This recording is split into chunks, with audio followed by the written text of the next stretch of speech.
વડાપ્રધાન મોદીએ નાગપુરમાં આરએસએસના હેડક્વાર્ટર ડોક્ટર હેડગેવાર ભવનની મુલાકાત લીધી. વડાપ્રધાને સંઘના વડા મોહન ભાગવત સહિત મહત્વના હોદ્દેદારો સાથે ચર્ચા કરી. ઔપચારિક બેઠકમાં જૂના અખાડાના આચાર્ય અવધેશાનંદ ગિરી પણ ઉપસ્થિત રહ્યા. વડાપ્રધાન બન્યાના 12 વર્ષ પછી નરેન્દ્ર મોદી આરએસએસના હેડક્વાર્ટર પહોંચ્યા. ડોક્ટર હેડગેવાર અને ગુરુજી ગોલવેલકરને શ્રદ્ધાંજલિ પાઠવી.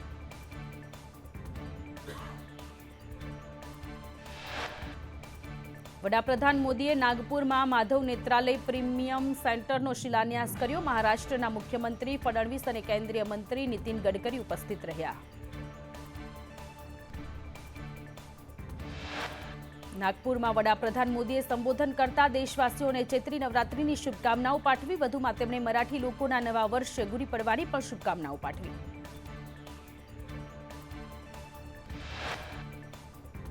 વડાપ્રધાન મોદીએ પોતાના સંબોધનમાં આરએસએસનો ઉલ્લેખ કરી કહ્યું, સંઘ રાષ્ટ્રીય ચેતનાને ઉજાગર કરવાનું કામ કરે છે. સેવા કાર્યોનું મૂર્તિમંત ઉદાહરણ એટલે સંઘ. ચૈત્રી નવરાત્રીને લઈ અંબાજી મંદિરમાં ભારે ભીડ ઉમટી. અંબાજી મંદિરમાં મંગળ આરતીમાં ભક્તોની ભીડ લાંબી લાઈનો દર્શન માટે જોવા મળી.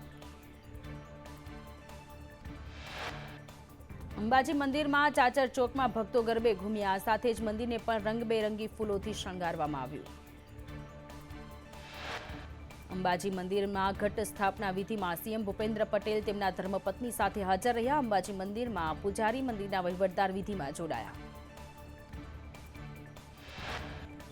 ચૈત્રી નવરાત્રીના આરંભ સાથે બહુચરાજી મંદિરમાં શ્રદ્ધાળુઓનો ધસારો. યાત્રાધામ શક્તિપીઠ બહુચરાજી મંદિરે ઘટ સ્થાપન યોજાયું. ચૈત્રી નવરાત્રીમાં મા બહુચરાજીની ઉપાસનાનો ઉત્સવ.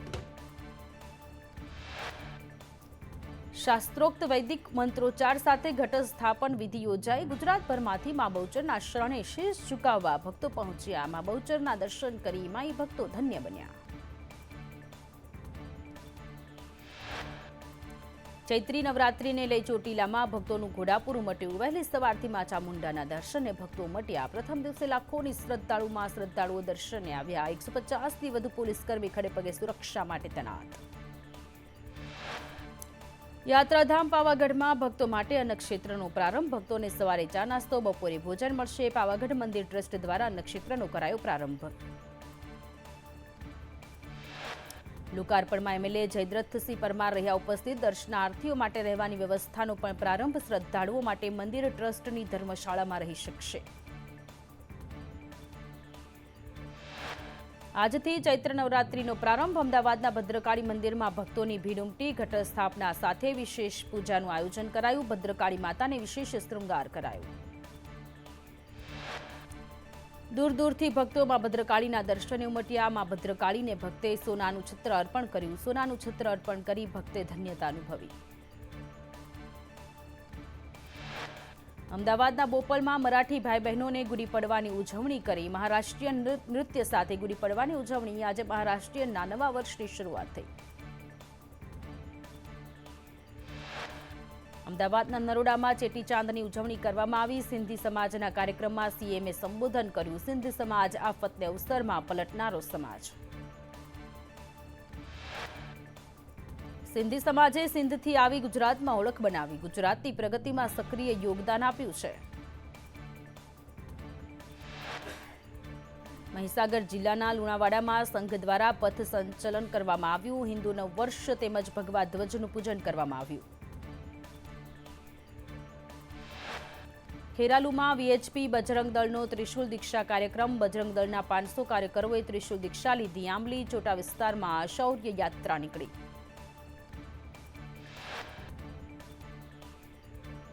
ઔરંગઝેબની કબરના વિવાદમાં પૂર્વ નાયબ મુખ્યમંત્રી નીતિન પટેલ કૂદ્યા. કડીમાં ચેટીચાંદના કાર્યક્રમમાં કહ્યું, ઔરંગઝેબનું ભૂત પાછું ધૂણે છે. નીતિન પટેલે મંદિરો અંગે વાત કરતા કહ્યું, ઔરંગઝેબે આપણા અનેક મંદિરો તોડી મસ્જિદો બનાવી. ધીમે ધીમે સીએમ યોગીની જેમ કામ કરીએ છીએ. આપણે સહકાર આપવાનું છે, માત્ર જોવાનું નહીં. નીતિન પટેલે વધુમાં કહ્યું, ઔરંગઝેબે આપણી બેન દીકરીઓ પર અત્યાચાર કર્યો. દીકરીઓને ઉપાડી જઈ ધર્માંતરણ કરી લગ્ન કર્યા. અંબાજીમાં ટેટ 1 પાસ ઉમેદવારો ભગવાનના શરણે. ઉમેદવારોએ મા અંબાને આવેદનપત્ર આપ્યું. બનાસકાંઠા, મહેસાણા, પાટણના ઉમેદવારોમાં રોષ વ્યાપ્યો. નર્મદામાં હડતાળમાં જોડાયેલા 119 આરોગ્ય કર્મચારીને છૂટા કરાયા. આરોગ્ય વિભાગ દ્વારા આદેશ કરવામાં આવ્યો. MPHWના 49 કેસ, FHWના 70 કર્મચારીઓને છૂટા કરાયા. ત્રિભુવન સહકારી યુનિવર્સિટી બનાવવાના નિર્ણયને ઇફકોના ચેરમેન દિલીપ સંઘાણીએ આવકાર્યો. TSU સહકાર ક્ષેત્રમાં નવીનતા સંશોધનને પ્રોત્સાહન આપશે. CR પાટીલ આજે ડાંગની મુલાકાતે. ડાંગમાં ભાજપના મધ્યસ્થ કાર્યાલય કમલમનું ખાતમુહૂર્ત કરવામાં આવ્યું. સુરતમાં સુગર ફેક્ટરી, ખેડૂતો વચ્ચે વિવાદ બાદ નિર્ણય. સંઘ દ્વારા ઓક્ટોબરમાં જ શેરડી રોપાણ કરવાની સૂચના. ખાંડ ઉદ્યોગ સંઘે ખેડૂતોના હિતમાં નિર્ણય લીધો. એસટી બસના ભાડા વધારા વચ્ચે મુસાફરોને હાલાકી. ભાભર બસ સ્ટેન્ડમાં મુસાફરોને બસને માર્યા ધક્કા. સલામત સવારી એસટી અમારીની વાતો હવે હવામાં. દ્વારકાના કલ્યાણપુરમાં ગેરકાયદે દબાણો હટાવવામાં આવ્યા. ભૂગત ગામના સરકારી જમીન ખુલ્લી કરાઈ. અસામાજિક તત્વોએ 14 વીઘા જમીન પર કર્યું હતું દબાણ. 2 રૂમ, 1 ઓરડી અને સ્વિમિંગ પુલ તોડી પાડવામાં આવ્યા. ચોટીલા નેશનલ હાઈવે પરની હોટલ પરથી કેમિકલ ચોરીનું કારસ્તાન ઝડપાયું. ડીવાયએસપીના માર્ગદર્શન હેઠળ હોટલ પર બુલડોઝર ફેરવવામાં આવ્યું. રાજકોટમાં ગોંડલ ચોકડી પર બ્રિજનો વિડીયો વાયરલ થયો છે. બ્રિજ પર લોખંડની જોઈન્ટ છૂટો પડી ગયો. રાહદારીએ વિડીયો બનાવી વાયરલ કર્યો.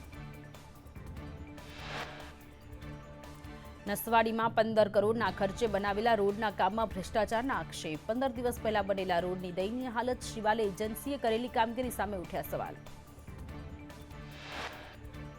ખેડૂતની રજૂઆત પર કેન્દ્ર સરકારના તપાસના આદેશ. ગાંધીનગર કચેરી પાસે કેન્દ્ર સરકારે માંગ્યો રિપોર્ટ. તાલાલા પંથકના ખેડૂતોએ કેરીના પાક નુકસાનીમાં ખોટા સર્વેની કરી હતી રજૂઆત.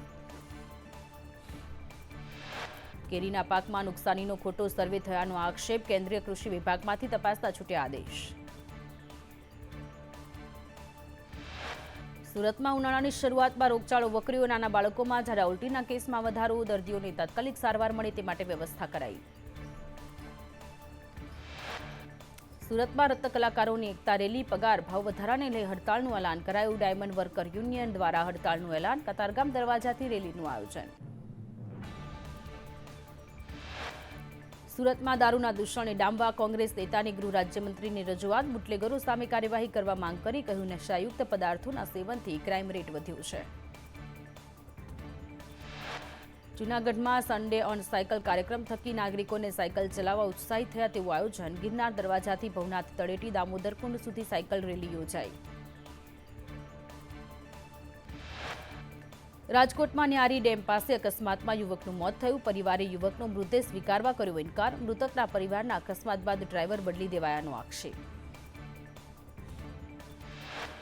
જૂનાગઢમાં અસામાજિક તત્વોએ ઝાલો રાપા વિસ્તારમાં વેપારી પર કર્યો હુમલો. દુકાન બહાર બેસવાની ના પાડતા વેપારી પર હુમલો. 50થી વધુ વેપારીઓએ પોલીસને કડક પગલાં લેવા કરી માંગ.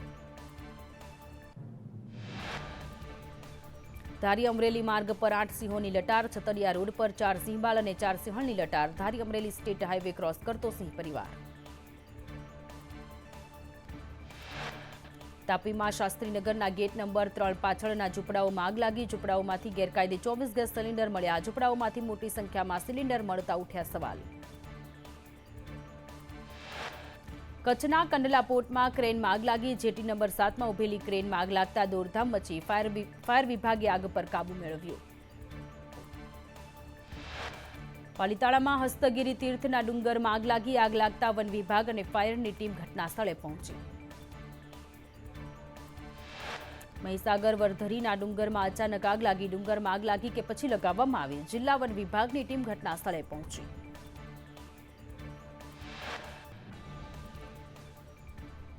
દ્વારકામાં સાયબર ક્રાઇમની ઘટનામાં પોલીસે 8ને દબોચી લીધા. ઝડપાયેલા તમામ પાસેથી 8 મોબાઈલ, રાઉટર અને વાઈફાઈ સહિતનો મુદ્દામાલ જપ્ત કરવામાં આવ્યો.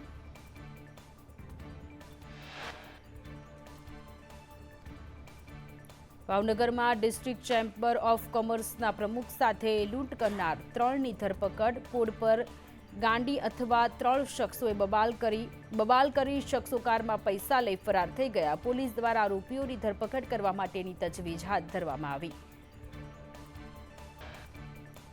ઊંઝાના વણાગલા ગામના અમરતજી ઠાકોરની હત્યાના આરોપી પોલીસ પકડથી દૂર. 5 દિવસ વીત્યા છતાં આરોપીઓ ન પકડાયા. આરોપીને પકડવામાં આવે વહેલી તકે તેવી ગ્રામજનોની માંગ. ગ્રામજનોમાં ભારે રોષ વ્યાપ્યો. પોલીસની કામગીરી સામે સવાલ.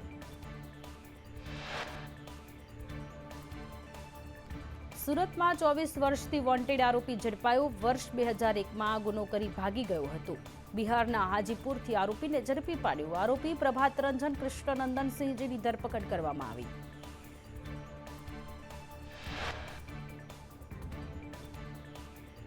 સુરત શહેર ક્રાઇમ બ્રાન્ચને સફળતા મળી. હથિયારો દેશી તમંચા લઈ નીકળ્યો હતો. લૂંટધાડ કરવાના પ્રયાસના ગુનામાં વોન્ટેડ આરોપી હતો, જેની ધરપકડ કરવામાં પોલીસને સફળતા મળી છે.